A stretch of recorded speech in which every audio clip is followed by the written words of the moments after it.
Welcome, everyone, to this week's episode of 15 Minutes and a Big Idea. As always, we're glad to have you with us. And so this week, I'm going to start off with a little bit of a confession. And I didn't make it as long as I hoped I would before I had to make this confession. And that's that as I got in studying and getting ready to do this text, I did not get as far as I thought I was going to. And we had to split episodes. So I was hoping to do Philippians 1, verses 9 through 11. And if you'll notice, today we're looking at Philippians 1, verse number 9. So we're only get through one verse, but we've got a list, and the things on this list set the tone for the rest of what we're going to see. So we're going to do one verse today. Here, 15 Minutes and a Big Idea. We want to find the big idea, and we want to move slowly. We want to try to give some depth to what we do. So that's going to take patience, but we want to try to understand this to a reasonable level so we can understand every word and every phrase, and therefore be obedient to what God has for us in His Word. So today, let's look at Philippians chapter 1, verse number 9. Philippians 1, verse 9. And this I pray, that your love may overflow still more and more in real knowledge and all discernment. This week's episode, we're going to see sort of the conclusion of Paul's prayer. He's going to start to move into it. Really, we saw in the first bit, we saw his introduction, his prayer of thanksgiving, and then this prayer with confidence. And then here we're going to see what he's praying for these people. And these things are all important as we think about our prayer life and how we should be praying for other people. And what Paul prioritizes should be a priority in our prayer life as well. We've seen the need and the blessing of starting with thanksgiving, which gives us a proper perspective as we pray with joy for other people.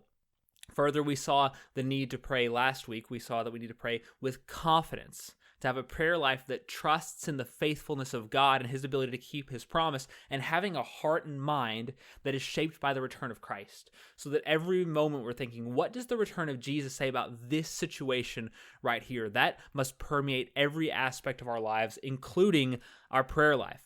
And we should further rejoice when we have the opportunity to cooperate and to share with brothers and sisters in the Lord. And that should have and bring about a closeness and affection for them in our shared struggle for the gospel. Today, like we said, we're going to see Paul's prayer of intercession on their behalf. That is, the things he prays interceding as he is in between God and them, praying for their needs and their Christian growth is what we'll see. We'll learn about his priorities and what to pray for them and what that'll do for us as we learn to pray as well and pray for others. Today's big idea is pray for growth. All right, pray for growth is today's big idea. To understand how to pray for growth, what that looks like, we need to understand, number one, that love is the start. Number two, knowledge is needed. And number three, discernment is critical. All right, love is the start, knowledge is needed, and discernment is critical. So love, knowledge, and discernment are going to be the headers for our ideas today. So there's a lot of content here. Let's hit the ground running. Our first idea is that love is the start. So let's start there. Paul prays that their love would abound, or overflow, as our translation today says. He says overflow still more and more. Here, by love, Paul means a genuine care for one another. Not merely a good feeling, but an affection which flows out into conduct. Right? Not merely a good feeling, but something that flows out into the way we behave. Paul's less focused on emotions and more on sacrificial giving and cooperation, right? Sacrificial giving and cooperation, kind of that fellowship that we saw in the last place. While Paul's prayer is most fundamentally for an action that is demonstrated, he's also concerned with our headspace. He's concerned with our mentality towards our sisters and brothers, okay? Love is not merely a feeling. But when we have love for our brothers and sisters, that's going to change the way we think about them. Maybe not the fondness in a romantic sense, but we should think favorably about them to the best of our abilities. Even if we're acting in a way that's selfless, we might say we're demonstrating love towards them. If we're doing it entirely out of compulsion, that is, we just feel forced to, it's really duty, that sort of thing is unsustainable. There's a difference between love and duty. Love is rooted in a genuine desire to see their blessing. It's a genuine desire to see their blessing. As we think about Paul's prayer, he calls for their love to increase, or to overflow. And that seems to indicate there's a solid base of love currently. that there's some in there that they are building upon. Notice here he prays their love would overflow still more and more, still more and more. That means that there was some level to start with, but he wants to see it increase, to pour over and to spill out, to grow, and then to grow some more. He wants for there to be just this exponential explosion of their love for one another. And as he begins this prayer for growth that we're going to see throughout the rest of this, he recognizes that love is the foundation. No matter where we are as a congregation, what other needs we may have, we can and must always grow in love. If we don't seek to have an abounding love, our love is going to shrink. If we don't target it getting bigger, it's going to get smaller. And so we must give constant and consistent effort to the growth of love personally and amongst our congregation as a whole. That it can't just be some people love each other a lot, but it must be everyone loves everyone.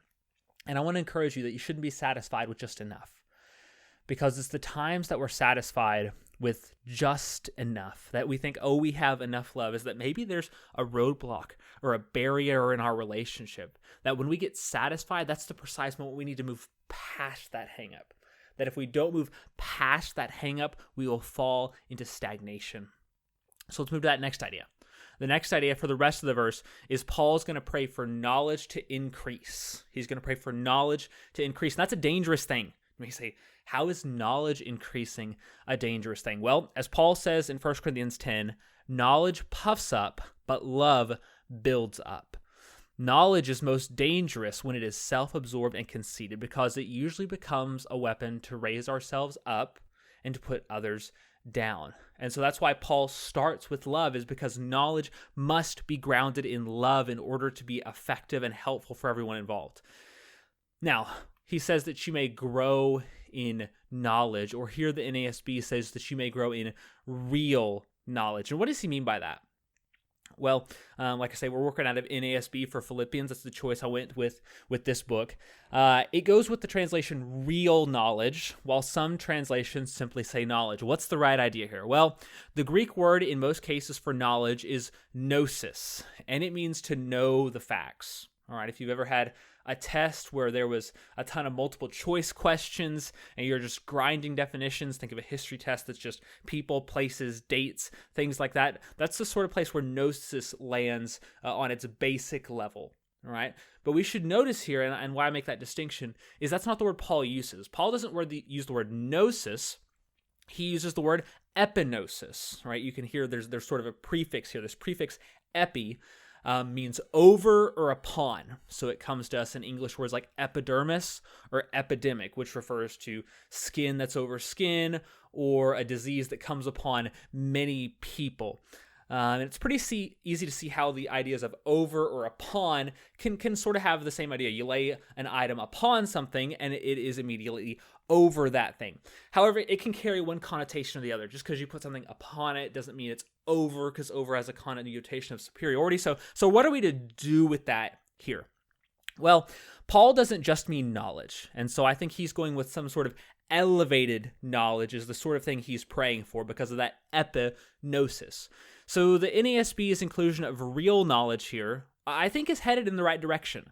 I think it's moving in the right direction, though I'm kind of on the fence if it's the right translation necessarily. The point is, Paul doesn't have in mind only knowledge of the world, of the physical world as trees, animals, economics, biology, physics, whatever it may be. So those may be important. I would argue the reason he calls it real knowledge or epiknowledge is because the target of this is most likely knowledge about God. That the content of this knowledge is greater than anything else in the world. It's a knowledge of knowing God or knowing Christ. And when we have that, we truly come in contact with the highest form of knowing. All right, let's look at this final idea. The final idea that we've called is that discernment is critical. He prays they would grow in real knowledge and in discernment. This word discernment means a distinction or a perception. Some translations, they go with the phrase depth of insight. This has to do with the level of our understanding. Rather than the significance of the thing or the amount of facts we know, it's more about the level at which we understand it, that we grasp it, we comprehend it inside and out. In some sense, it's the ability to apply that knowledge, which is the test of whether or not we have this discernment or this depth of knowledge, which obviously has a lot of overlap with the word wisdom. It's not the ability to just recite facts, but the competency to analyze and make judgments concerning those facts. Let's go back to that previous example. We mentioned a history test. All right. In middle school, you're kind of just getting into history, social studies. The test might be dates, people, and places, and that's it. But as you grow up into high school and college, you get the classic essay question. In my college history classes, I had tests that were 2 questions. They were 2 questions to try and analyze that information. For example, your middle school question might be, who led the European forces at the Battle of Tours, and what was the year? Those are 2 middle school history questions that might be appropriate for that age. But when you get to high school or college, your question might be, what was the cultural and religious events that precipitated the Battle of Tours? Or how did the effects of the Battle of Tours shape the Holy Roman Empire in the High Middle Ages? Now, if the Battle of Tours doesn't mean anything to you, that's fine. But hopefully these questions give you a different grasp of a different level of knowledge, a different depth of insight you have to understand one versus the other. And those questions, they're just of a different nature. And in some sense, that gives us the difference between knowledge, even real knowledge, and discernment, which we'll unpack more in our next episode. But one is to know the facts, and the other is to see how it connects and interfaces with other facts in their complexity. And so in this case, we've got a lot to learn about it. We've got a lot to learn from Paul about how he prays for these people, about how he prays for them to be able to come to a true knowledge. We should learn that we need to grow in knowledge of God and in Christianity, but we also need to see how that shapes our reactions to the intricate realities before us. So there's a lot more to say. All right, and we're gonna kind of stop rambling here about the purpose of this growth in knowledge and wisdom. And we're going to get to that next time, because it's not just to know it and to be able to analyze it. There's a purpose that we're leading to, and I almost kind of hate to cut it here. So make sure you get that other episode. But I really want to unpack that so we can get these ideas so we can more fully understand next time. All right, specifically, what's the idea here? Paul's looking for love to be the basis of everything. If we don't have love, the knowledge and discernment that we may have or accrue or obtain is not going to be a blessing. In fact, it often ends up being a curse.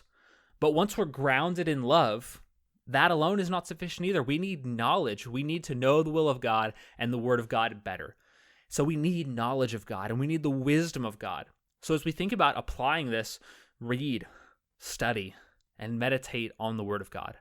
Spend time in the Old Testament and in studies that may seem a little bit tedious, and realize the value of them to grow in knowledge. Memorize Scripture, know the Word, and similarly, look not just to recite it, but to apply it, to think through it, to harmonize it, so that you have a greater depth of understanding so you can use it for the purpose that we'll talk about next time.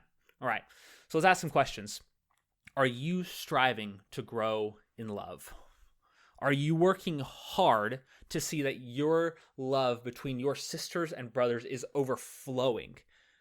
Are you endeavoring to see love grow between your brothers and sisters?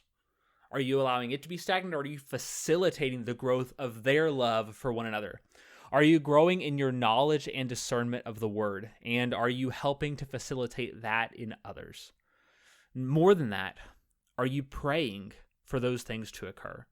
Not just actualizing themselves, but are you praying that love and knowledge and discernment would become commonplace and grow in between and amongst your fellow Christians? Or is spiritual growth totally absent from your prayers for the saints? Are you always praying about health, which is important? Are you always praying about physical needs, which is important? Or does your prayers include the need for your saints to grow in the ways that God calls them to? What would that look like for you to incorporate that this week? What would it look like for you to be a person who prays for the spiritual needs of your brothers and sisters? Maybe you could pick one out, 1 or 2 this week, and maybe you could pray for them for these sorts of things to be a part of their life for the glory of God. Thank you so much for joining us today on 15 Minutes and a Big Idea. Today's big idea: pray for growth.